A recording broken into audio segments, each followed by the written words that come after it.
څو ورځې مخکې فیسبوک راته د نږدې 14 کلونو پخوانۍ لیکنه راپورته کړه. هغه وخت مې یو هندی فلم کوت، ځوان پکې ولاړ وي، هندارې ته ګوري، خپل ځان ته ډېر خوشحال وي. بیا مور ته وایي مورې زه څنګه ښکارم، جنکۍ خو به مې ډېر خوښوي. مور یې ورته وایي زویه د اوسنۍ زمانې جنکۍ پکچر ته نه بلکې فیوچر ته ګوري.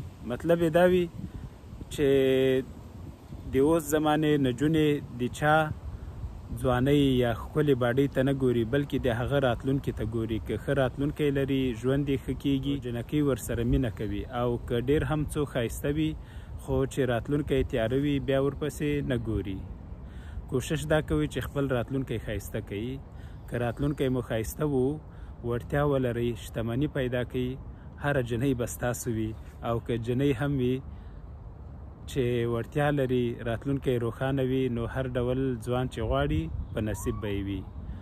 په دې هیله چې زموږ وطن کې په نجونو لګېدلي بندیزونه لرې سي او دوی ته د تعلیم خدای ورکړی حق ورکړل سي.